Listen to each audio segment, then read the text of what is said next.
L'amour est né, Jésus le Sauveur.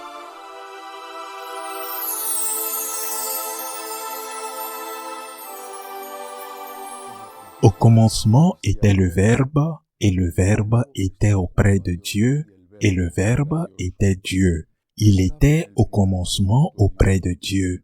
C'est par lui que tout est venu à l'existence, et rien de ce qui s'est fait ne s'est fait sans lui. En lui était la vie, et la vie était la lumière des hommes. La lumière brille dans les ténèbres, et les ténèbres ne l'ont pas arrêtée. Il y eut un homme envoyé par Dieu. Son nom était Jean. Il est venu comme témoin pour rendre témoignage à la lumière afin que tous croient par lui. Cet homme n'était pas la lumière, mais il était là pour rendre témoignage à la lumière. Le Verbe était la vraie lumière qui éclaire tout homme en venant dans le monde. Il était dans le monde et le monde était venu par lui à l'existence, mais le monde ne l'a pas reconnu. Il est venu chez lui et les siens ne l'ont pas reçu. Mais à tous ceux qui l'ont reçu, il a donné le pouvoir de devenir enfants de Dieu, eux qui croient en son nom. Ils ne sont pas nés du sang, ni d'une volonté charnelle, ni d'une volonté d'homme. Ils sont nés de Dieu. Et le Verbe s'est fait chair, et il a habité parmi nous. Et nous avons vu sa gloire, la gloire qu'il tient de son Père comme Fils unique, plein de grâce et de vérité. Jean le Baptiste lui rend témoignage en proclamant « C'est de lui que j'ai dit, celui qui vient derrière moi est passé devant moi, car avant moi il était. » Tous, nous avons eu part à sa plénitude, nous avons reçu grâce après grâce, car la foi fut donnée par Moïse, la grâce et la vérité sont venues par Jésus-Christ. Dieu, personne ne l'a vu. Le Fils unique, lui qui est Dieu, lui qui est dans le sein du Père, c'est lui qui l'a fait connaître. Acclamons la parole de Dieu. Ce texte merveilleux peut être, du moins pour moi, l'un des plus tristes de tous les évangiles, au moins aussi triste que l'histoire de la mort du Seigneur, car il dit qu'il est venu chez les siens et que les siens ne l'ont pas reçu. Cependant, nous allons le méditer dans quelques jours lorsque nous célébrerons le deuxième dimanche de la fête de la Nativité, et c'est pourquoi je préfère faire la méditation sur ce texte à ce moment-là. Et je voudrais consacrer ces paroles aujourd'hui pour se rappeler qu'on termine l'année. Je ne sais pas quelle est la coutume de chaque personne ou de chaque ville, mais au moins en Espagne, beaucoup de gens, au début de l'année, prennent des résolutions qui ne sont généralement pas tenues. Je vais perdre du poids, je vais apprendre l'anglais, je vais aller au gymnase. Eh bien, ce genre de choses qui se font et qui durent comme les buts de faire un régime ne dépassent pas le lundi ou le mardi, après le dimanche, avec un repas solemne. Mais nous pouvons faire une chose avant de prendre de nouvelles résolutions qui ne se réaliseront pas. Nous pouvons faire une chose à la fin de l'année, faire un examen de conscience. Et j'aimerais que cet examen de conscience personnel, bien sûr, se fasse sur 3 points. D'abord, ai-je été reconnaissant durant cette année? Faisons un examen de conscience à ce sujet. Il y a sûrement eu des gens qui se sont mal comportés, des choses qui ne se sont pas bien passées, des déceptions bien sûr. Nous avons tous les problèmes. Certains ont des problèmes très graves, mais regardons d'abord ce qui s'est bien passé, tout particulièrement dans le bien qu'ils nous ont fait. Avons-nous été reconnaissants durant cette année? Reconnaissants, l'avons-nous été? Bien entendu, en premier lieu envers Dieu, qui est la source de tout bien. Saint Jean dit dans le texte que je viens de lire que de lui nous avons reçu grâce après grâce. Avons-nous été reconnaissants envers Dieu? Avons-nous été reconnaissants envers les gens qui ont été bons avec nous? Parce que nous nous plaignons généralement, et souvent à juste titre, qu'ils ne nous soient pas reconnaissants, qu'ils ne valorisent pas les efforts que nous faisons, ou qu'ils ne valorisent pas les efforts que nous avons faits. Avons-nous été reconnaissants? Après Dieu, regardons nos parents. Certains, comme c'est mon cas, auront déjà leurs parents au ciel avec la grâce de Dieu. Avons-nous été reconnaissants?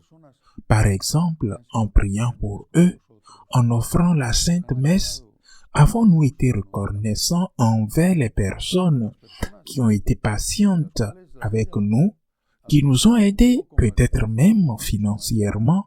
Avons-nous été reconnaissants envers ces gens sans pouvoir voir beaucoup, malgré le fait qu'ils vivent des situations difficiles ou beaucoup plus difficiles? Ils nous ont aidés. Est-ce que nous avons été reconnaissants envers ces personnes-là? Ne terminons pas l'année sans être reconnaissants envers Dieu, envers les gens. Un coup de téléphone, un détail, ou du moins un objectif vraiment réalisé pour avoir la conscience tranquille et partager un copieux dîner. Le but d'être reconnaissant envers les gens est très important. En Espagne, on dit « c'est quelque chose que j'ai au moins appris quand j'étais enfant ». C'est bien né d'être reconnaissant. Laissez vos parents dans un bon endroit en étant reconnaissant. Deuxième point sur lequel nous aimerions méditer en ce dernier jour de l'année, un sujet également très important. Avons-nous pu pardonner? Nous avons sûrement blessé quelqu'un gravement, consciemment ou inconsciemment, mais il nous a sûrement aussi blessés. La fin de l'année n'est-elle pas un excellent moment pour purifier notre cœur, notre âme des blessures qui nous ont été infligées? Je me souviens de cette année qui se termine. Certaines choses en particulier m'ont fait beaucoup mal, d'autres particulièrement non. Et j'ai demandé à Dieu, non seulement pour les personnes qui m'ont blessé, mais j'ai demandé à Dieu de m'aider à guérir mon cœur, parce que les blessures qui vous ont été infligées consciemment ou inconsciemment restent des blessures qui vous font beaucoup de mal et continuent de vous faire de mal lorsque le fait s'est dissipé. Si vous la gardez dans votre cœur, cela vous fera encore plus mal. Ne les gardez pas dans votre cœur comme un trésor.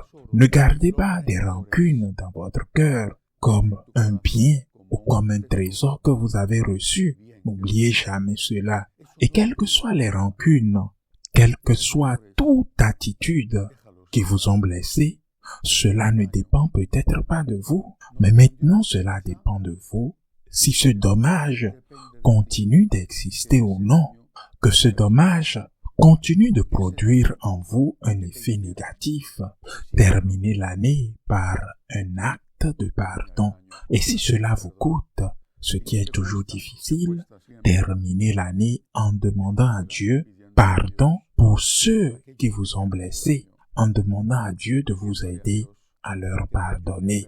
Troisième point de notre méditation. Après l'acte de reconnaissance, après avoir pardonné tous ceux qui vous ont blessés, le troisième point serait demander pardon en retour, car la même chose qui nous a été faite, nous l'avons fait aussi à d'autres personnes.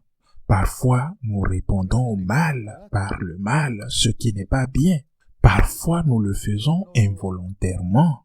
Nous ne voulons pas le faire, mais cela ressort toujours. Faisons aussi l'effort de demander pardon, même si c'est difficile, en commençant par demander pardon à Dieu. Pas seulement de nous pardonner, mais d'aider les gens qui nous ont offensés, d'aider les gens qui nous ont tant dérangés.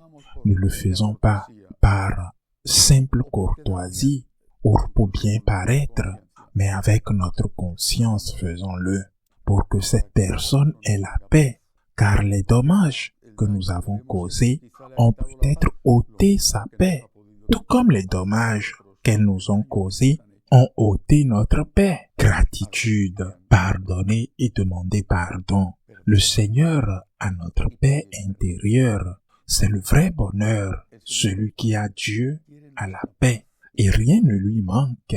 Si nous sommes capables, dans ces dernières heures, de faire ces trois choses, nous commencerons sûrement la nouvelle année avec beaucoup plus de paix. Aujourd'hui, c'est le souvenir liturgique de Saint-Sylvestre.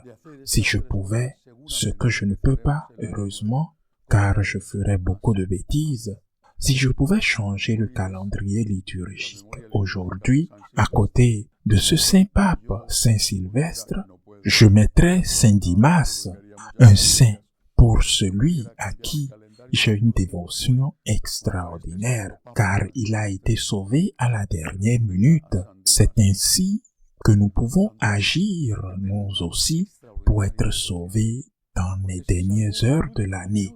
Sauvons l'année en remerciant le Seigneur, en pardonnant ceux qui nous ont offensés et en demandant pardon pour nos fautes. Ainsi soit-il.